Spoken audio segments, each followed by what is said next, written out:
Okay, so do you have any other financial tips you may like viewers to know about? Yes, I've got about 10 listed that Oh, I wow. think would be really good. Yeah, I'm excited. Let's That go. a lot of people perhaps maybe don't think about too often. Okay. They're just thinking about the money side and the budgeting side, but there Yeah. are some other things we need to think about. The first thing, when we're setting our budget, we need to be realistic. Because let me ask you a question. How, how much money could you save, or do you think you could save a lot of money if you stopped eating and stopped entertaining yourself? Yes. Well, I think we all could. Yeah. But is that realistic? No. No, it's not realistic. And so, And I love my food. So. and that's the important thing. If there's certain things that you really love that you can't live without, well, they've got to go in the budget. Okay. But again, being realistic. And what I mean by that is, let's say that you've got a grocery bill and you want to try and reduce that grocery bill by 25%. Well, that's probably unrealistic because that's just not going to happen straight away. You may want to actually maybe start at 10%. Okay. And that way you won't be disappointed if you exceed the budget. Right. So being realistic with your budget is most important. Otherwise, you're going to set yourself up for failure. Yes. Yeah. And that leads to disillusionment and depression and all the rest of it. And that's not what we want. No. And as I mentioned earlier, the whole purpose of budgeting is to actually make sure that we set aside some money for savings, Yes. because that's important. That's the whole purpose of budgeting, so that we not only cover our expenditure, but we have a little bit tucked away. The third thing is tracking your spending against that budget is also important. One of the biggest failures I see with people when they find themselves in financial trouble is because they just never really kept a track of their spending. They might have started with good intentions, with a budget that was realistic and it was quite conservative, but then during the course of the months and the years, things just got forgotten about and events have overtaken, and they start to spend far more than what they'd budgeted for.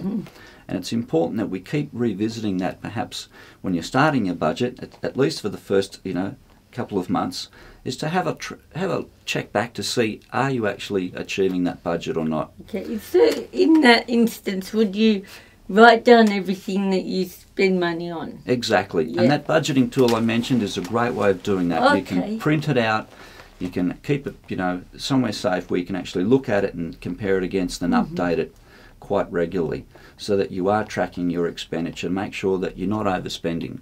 Yeah. Because otherwise you are leading yourself into failure again and possibly into other problems.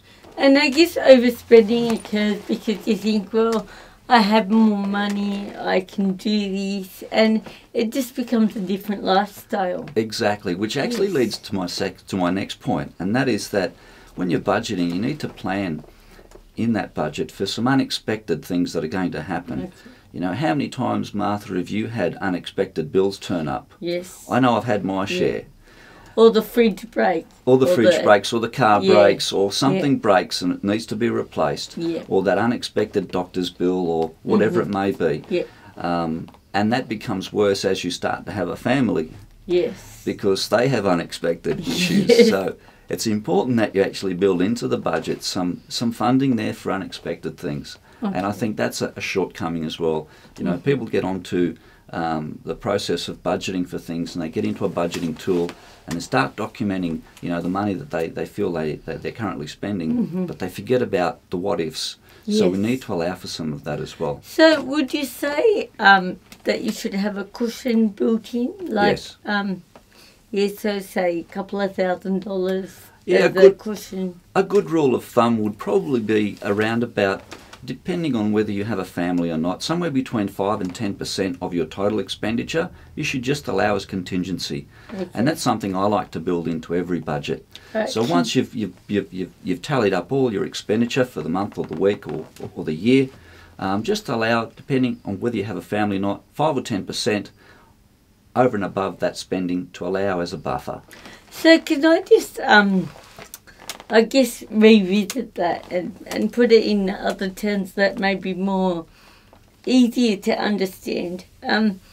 So when you say 5 to 10% more than your expenditure, so that means that say all your expenses cost you $500 for the week, then you should have, say, $25 to $50 Exactly. going away for those Yep. things that might pop up. Exactly. All right. That's exactly cool. what I mean. Yep. And it's important that we all allow for that. Yes. The other thing to watch is bad spending habits. We all get into those. Yes. You know, how many times do you think to yourself, oh, an extra cup of coffee down the Yes. local cafe won't hurt, this week. Mm-hmm. And then what happens is you get into a bit of a habit where you Yes. think, oh, well, I'll get one every morning and then I'll get one after lunch as well. Yes. And I'll buy my lunch as well. And then before you know it, you've got into this terrible habit where you're doing it all the time. Yes. And that, a couple of coffees a day plus buying your lunch every day, if you're working full time, it could easily add up to around about $3,000 a year, which is quite a sum of money. And again, that's something that maybe you need to revisit. If your budget is needs to be trimmed, maybe that's an area that you need to look at and try and get rid of those bad habits. So maybe you might want to just reduce it, not get rid of it, but reduce your buying patterns and maybe take your lunch to work. Yeah, I mean, $3,000 can always help go towards a holiday. Exactly. It's And you quite a have sum. Yes, it is a lot of money. Yeah. And it adds up very quickly. Yes, absolutely. Some of the other things is don't fret if your budget in a particular week or a particular month is exceeded, Okay. because that's going to happen. There is no single person on this planet that would actually get their budget perfectly accurate 100% of the time. Because we do in life. That's right. Yeah. And a budget is simply that. It's just a budget. And there are going to be times when you're going to be, exceeding that budget. Yeah. And it's important to recognise that that's going to happen, because that way you won't get so down on yourself when it does happen. Yes. And sometimes it might be a bit of a wake-up call that you need to maybe cut back in something that you've been spending on. Yes. So it's important, again, when I talked about earlier, is comparing your actual spending to your budget. Yes. That comes into play. It's Okay. most important. How often should you look at your budget? If you're serious about it, at least monthly. Okay. At least monthly. Some people may want to look at it a bit more often, but at least monthly. And you would make it a live budget, so you would actually keep revising it as time goes on. Why? Because promotions happen, your income goes up, Yeah. your expenditure pattern will change because maybe you've now got a child. Yes.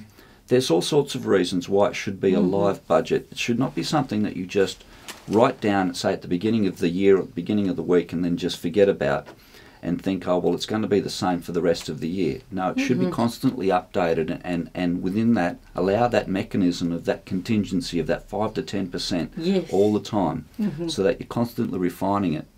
And if you follow that pattern, there is a very, very high likelihood that you will actually achieve some sort of savings, because you're watching what you're spending. So apart from that contingency of 5 to 10%, should you be looking at possibly saving some more for other things? For, like, say you want to buy a new car or go on that holiday? Absolutely. They're all things that you should allow for maybe in a longer term budget. Okay. So, we've all got longer term plans, or we should have longer term plans. So it's not unrealistic to cast out, say, a very broad budget for the next 4 or 5 years. And within that, again, be realistic about how much money you're setting aside. Okay. You don't want to fall into the trap where you think, well, I'll be able to save for a new car within a space of 2 years. That's setting yourself up for failure. Okay. It's best to maybe have a longer term, broader budget, as well as your regular budget that you're looking at, where you're allowing for those savings to occur, so that maybe after 5 or 6 years you might be able to afford that holiday or that car. Okay, cool. So it's important to have that longer term strategy as well. So we have short term budgets and longer term budgets. Okay. And an important thing to remember is also to reward yourself when you've actually hit a milestone, or when you've hit, a budget milestone. That and it doesn't have to be a big reward. It can be just a simple reward, like a night out at the movies, or a coffee and cake with some friends at the local cafe or somewhere. It doesn't have to be a very expensive reward. You know, like a ferry ride in our beautiful harbour. You know, something that gets you out and gets you socialising. It's adding to that balance. Yep, sounds good. And the other thing to consider as well is on that vein, when we're talking about rewarding ourselves, is not to become too materialistic. Yes. And spending money on ourselves where those things are only going to maybe cause us financial grief because we're trying to impress others when we don't really need to. Yes. So it's important, again, with those rewards, that we don't go over the top. Absolutely. And that's something that sometimes we can overlook in this materialistic world that we can sometimes get caught up in. Yes. So it's important to keep that balance.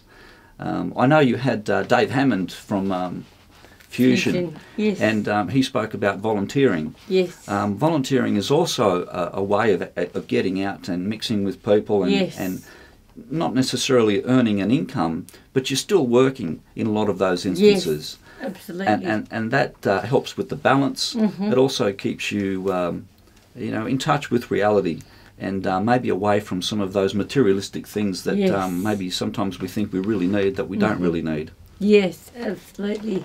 Yeah. It's so easy to get caught up in materialism, but I think that there are other things that we can also put our money into that will give long-term benefit to, say, the community. Exactly. Or a third world country. Exactly.